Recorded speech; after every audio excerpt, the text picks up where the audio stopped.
Well, a couple different things, a bunch of different things. One of the things that's really hit me is that I got a new camera.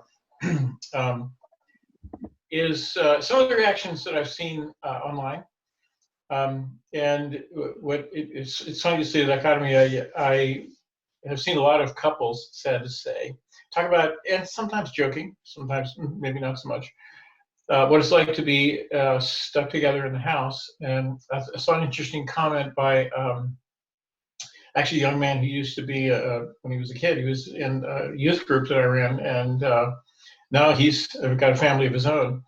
And he commented on all the people that are complaining about being stuck with their spouses, and his reply basically was, "I feel sorry for you guys. I married somebody I like." And I thought that was kind of cool. But my point is that, you know, we can do with whatever we want with this time, but it's how we frame it. That what our experience is. And I did a little video the other night. I talked about that. You know, this is a great time to learn things. It's a great time to connect with people that you haven't connected with, because sometimes we get so busy, you know, we don't get the chance to visit people that are a little further away. But guess what? They're only a FaceTime away, or you know, whatever communication you use. The point is that we have a choice to make something really positive out of this, or we have a choice to make something negative. Of course, it's negative in that people are getting sick, people are dying. That's a terrible thing. But what we do really depends on how we act out of this whole thing. In a class that I did a number of years ago, I had a saying: everything you do comes out of who you believe you are, and everything that you do also comes out of what you believe about a situation. You react to a situation, not in the situation. You react to your perception of the situation. So this is just an encouragement to make something new out of this. Learn something new. Connect with people you didn't have a chance to connect with because you didn't have a chance to go visit them, because you probably have a little more time on your hands. And yeah, make the most of it. Just, you know, turn it into an exciting adventure. Let me tell you, because my business is very different.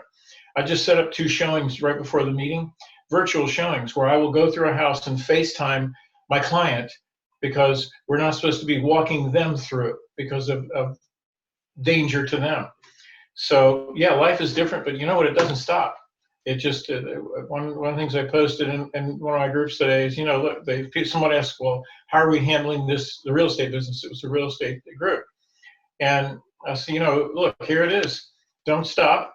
Don't even slow down. Just change methods. That's all. Just change methods. You know, we're living life a little differently, but hey, you know, it's going to be what we make out of it, and you know, what'll happen as we come out of it, it will be a direct result of how we handle it all the way through. And that's what I want to share.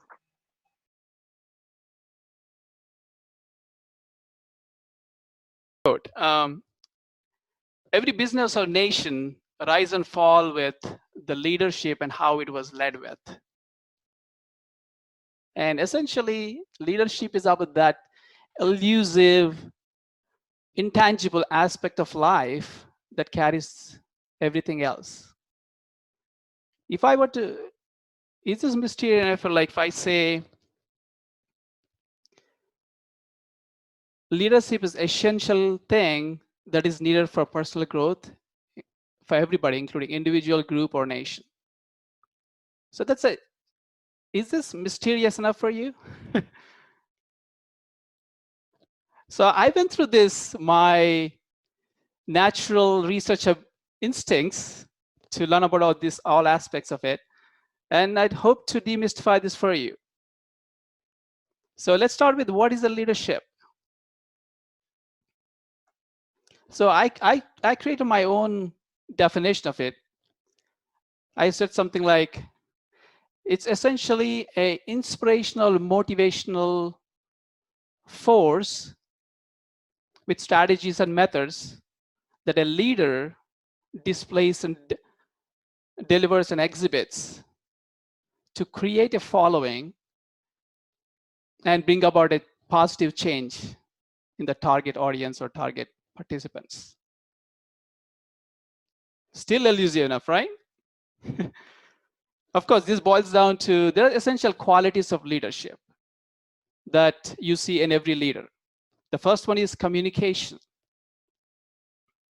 And they're always positive. They're all looking optimistic. And they're very so flexible and fair. And they value people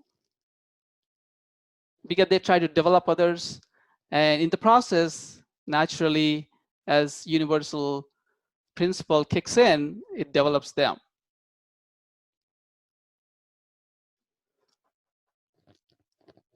So how to develop this? Now, before that, let me start. When is it needed? So you don't see leadership is needed in every aspect of like mundane day-to-day jobs. You don't need real leadership, but it's needed if there is a problem, is a lot of unknowns and a lot of risk. And it's acutely needed in times of crisis, the likes of which we are going through.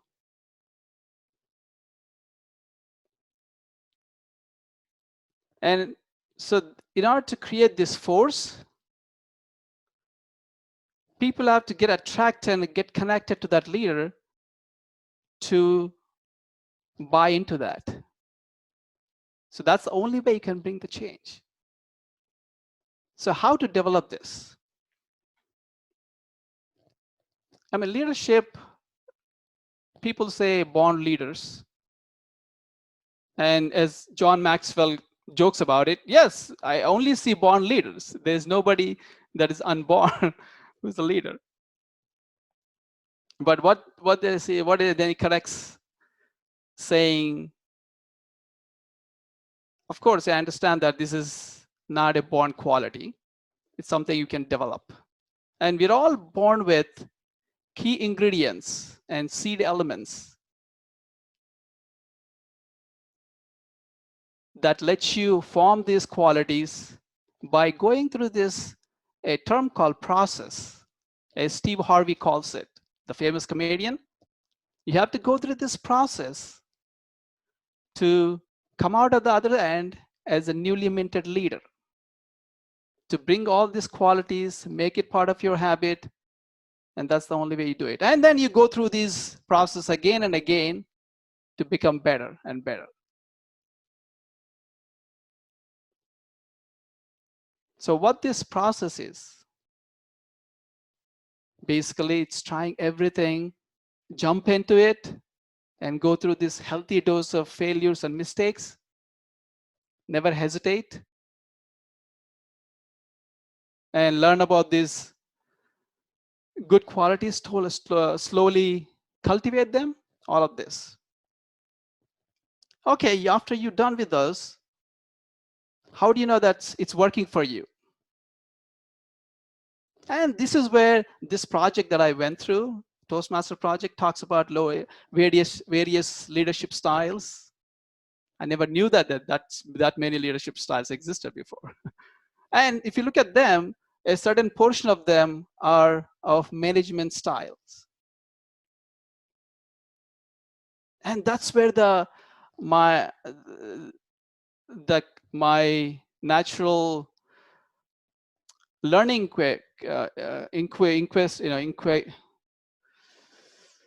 learning need to know about these differences kicked in. So what is the difference between management and this leadership? And management talks about the day-to-day planning, organizing, assigning resources, tracking, reporting, all of that. And the way you can tell management is doing better is if you are getting bored, you're doing a lot of management. If you're not, then you're leading. That way you can tell if you're doing management or leadership. And I'd like to bring about 3 books that I happened to read and go through that I really liked. I'm going to put that in the chat. Oh, I think I did not send it to everyone. It's Your Ship by Michael Abrashoff, Start With Why by Simon Sinek, and 21 Irrefutable Laws of Leadership by John C. Maxwell. I liked so many of them, and he talks about dynamic nature of relationships of various aspects of life, how it influences the quality of leadership. And you can go through them. It's very excellent to read. And to me, management is like a brick versus leadership is scaffolding. So leadership is scaffolding where it turns management's bricks into a nice, big, tall tower and structure. Leadership is micronutrient versus management is macronutrient. We need to get through this, but it's a micronutrient that makes the quality of the results different. So as we're all born with, I urge you to not hesitate, bring about your instincts, go try different things, and try Toastmasters, which is a good petri dish for these qualities to develop, and experience how you come out at the other end, a new you with complete transformation, and you can reach this highest level in Maslow's hierarchy of needs, self-actualization. Yeah, I can go through then, and then you can see that achieved. Thank you. Hi, good evening. Even though I've been with Toastmaster for some time now, just about 5 minutes leading into this talk, I could not help but my heart was still jumping and pounding as if it was still my first speech. And it's funny because I think I feel this way every time. But once I get into it, because of all the support and help and learning and feedback, then my senses come back to me and I can take control again. But still, like a lot of famous, successful, accomplished speaker, actors, they will still tell you that after decades of being in the business, they still feel those jitters. It can be a good thing. Once I have shared that I have heard, if you treat it as nervousness, as just really a sign of excitement, and see it in a positive light, you can actually channel that feeling and actually have it work for you versus making you doubt yourself, and that can really ruin your speech. So as many of you know, that is the time to renew our membership. What does that have to do with anything? Well, it just reminded me that I have been with the club for 1 year because I started last year around, I think, March, April. So it's really 1 year anniversary. And I still remember the first time, the first club meeting, I was so thrilled, I was so impressed. At the same time, I was very intimidated, thinking that how would I ever get to be some of these awesome speakers that I witnessed that night? And I was amazed when I heard people sharing how long it took them and what the journey was. It helped me to understand that everybody went through it. No matter how polished they look, we all went through that process, and they look human again to me. So I knew that it's possible for me to be good at this. And so I decided to join. And even more thrilling was to find out that there is a mentorship program. Then I felt, wow, I'm not here doing it alone. I actually could go to someone and ask questions. But before I got into that, I remember I was preparing for my icebreaker speech. And I must say, even though I had the privilege of having 2 dedicated mentors since a year ago, throughout the whole journey, I really see every club member that I have interacted with, I've asked questions, who has given me feedback on slip of papers. To me, they are all mentors because they all serve in different capacity to help me with my journey. And it took me 2 weeks to prepare my icebreaker speech, remembering over and over what I was going to say, rewriting what I had to include. I took the step and reached out to one of the club members out of the blue, just because certain things you just can't figure it out on your own. And it was my first time. And it was just an icebreaker. But to me, that was a monumental task. And I did not want to fail. And I think it is even harder for people who are perfectionists, because every time you go on, it's like life and death, just like jumping out of the airplane. I was glad I reached out to this club member and had the talk over drink. I mean, not alcohol drinks, just over regular coffee and tea. And I was asking all these technical questions about giving a speech, because I never really given like public speaking kind of a speech. And I was asking, the technical thing, like the opening, the body, the ending, and all those pieces. And as I was preparing, getting ready for that speech, I realized that, wow, I wasn't sure if it was really the technical aspect that I really needed. It was more about my mental challenge, about me failing, perceiving that in my head over and over. And that to me was really what was important for me to overcome in order to get to the point where I can really handle the speech more authentically. Having said all that, really what I wanted to say was, after the icebreaker speech, it went quite well, but I realized that it was more of a mental challenge than a technical challenge. So I joined and I applied to have a mentor, and I was assigned one. And starting that point, what I can tell you is, it had only taken me about a year time from the 2-week preparing for my icebreaker speech to having this speech ready pretty much overnight, was because of all the help that I have received from the mentoring program. And in it, I found that they support in many different ways, but I found 3 main things that mentoring has really helped me a great deal. One is to help me with the psychological challenge. Like most of us human, we have doubts about ourselves, and how do we overcome that fear of embarrassment. And then number 2, I found them to be helpful in the area of like having a built-in fans, a built-in parent, someone who is always there to cheer for you, to believe, to support in you. Like when you go give a performance, a recital at school, as much as you love the audience to clap and to enjoy, to love what you do, but if you fail, you always know you can count on having a parent or your family there to cheer you up. And thirdly, I found that they are really helpful in constantly giving me feedback. So every time after a speech, before a speech, what I did, I can talk about it over, and they'll be able to pinpoint those things that I can use to help me refine my next speech, or in general, just to overcome some of these challenges about my self-doubt and how can I be more open to share. So those are the 3 things that I found mentoring has been great and helpful.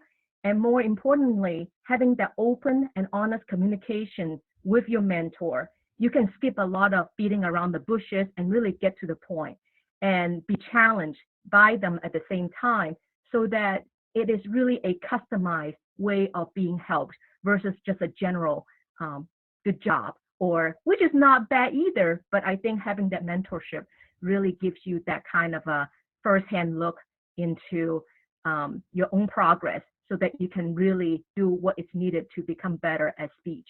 So even though giving speech still feels like jumping out of the airplane, but the mentors do seem like my parachute to help me jump off knowing that I'll be okay. Thank you.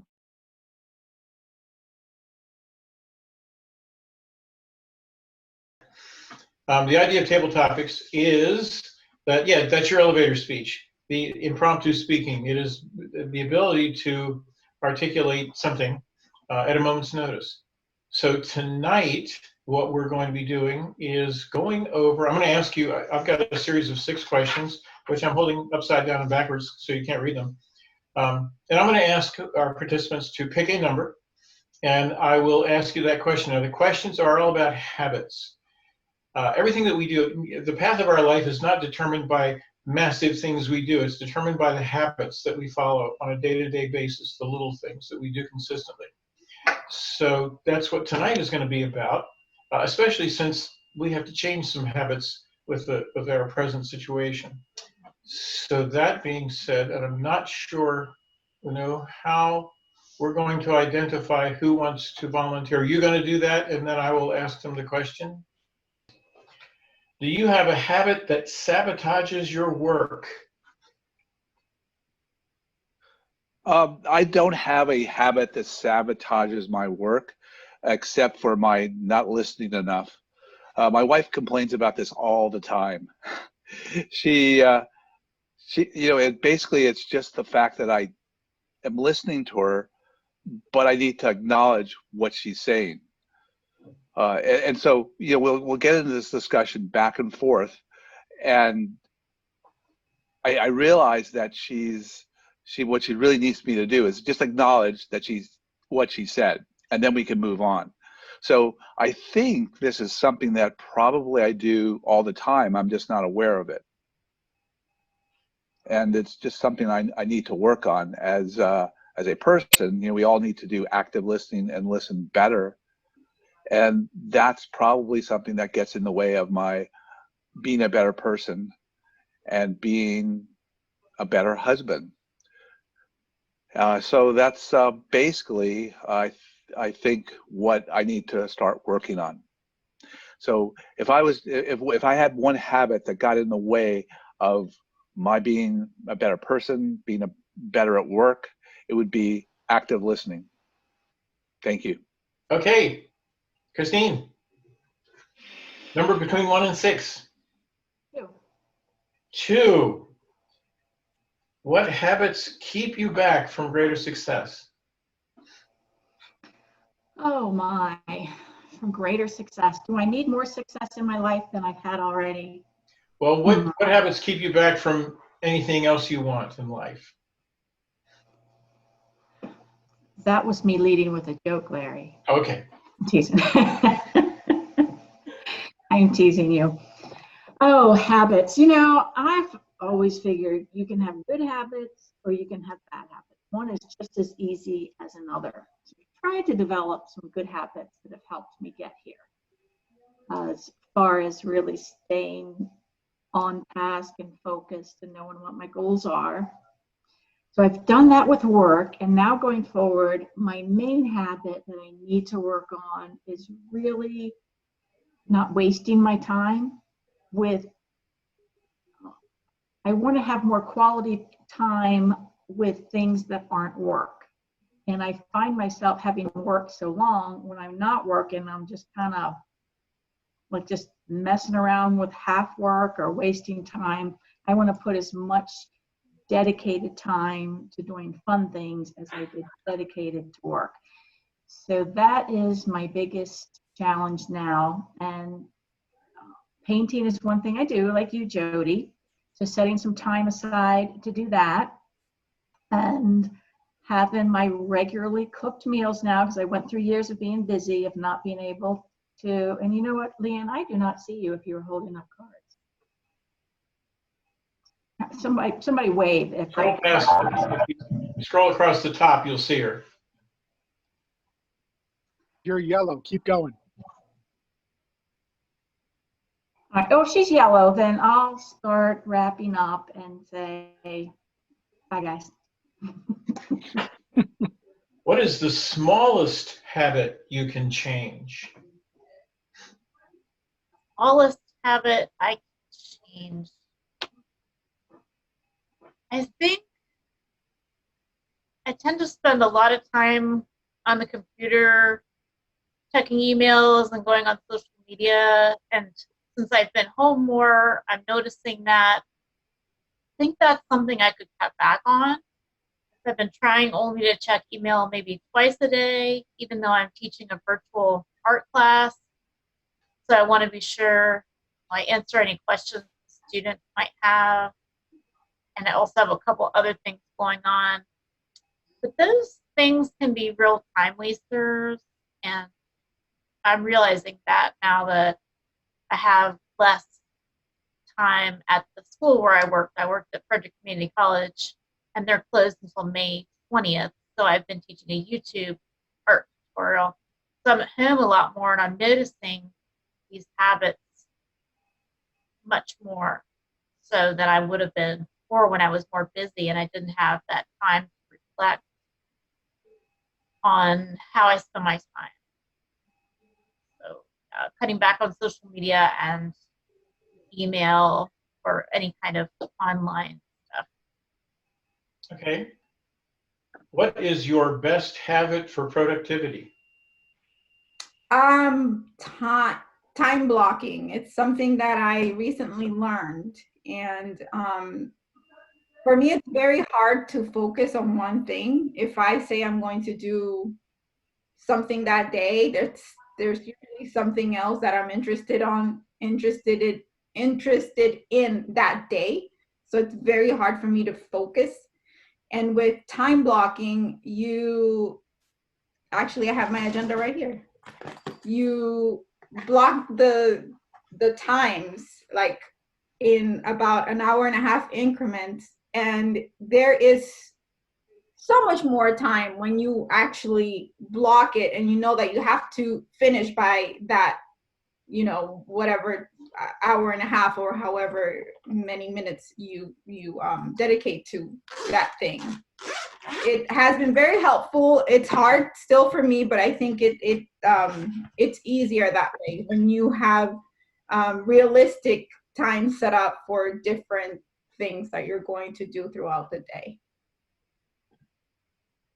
Okay, great. Can you hear me? The purpose of this speech is twofold. One is to speak about leadership style. The second is to speak about what kind of leadership style is yours and then how do you adapt your style according to the situation. And how did Srinivas do? Srinivas did a very thorough job in sharing the information, background on what is leadership, when do you apply it, and how do you apply it. He clearly demonstrated he has done quite a bit of homework and background work in getting prepared to the speech. I like the way he structured the speech.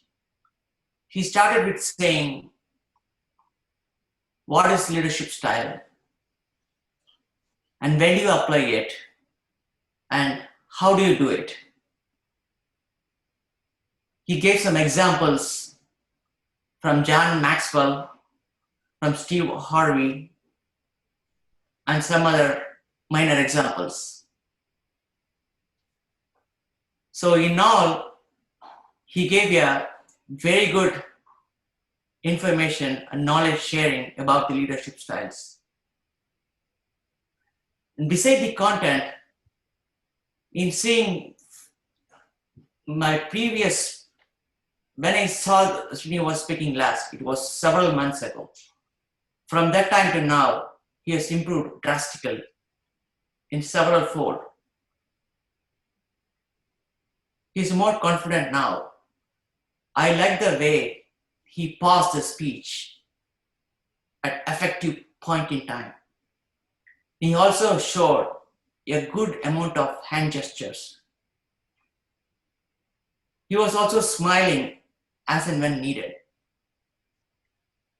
Now, let's see what are the things that Srinivas could have done better. There was quite a bit of scope in this speech to talk about your own leadership style and how do you apply them. Srinivas could have used that to his advantage. And also, there is also a good amount of opportunity for humor. So when you talk about leadership, where does leadership start? You could try out some leadership style at your own home, with your kids, with your relatives or friends. You could have built some kind of humor around that. And also, there are different types of textbook leadership style, like commanding style versus leading style, different kinds of style.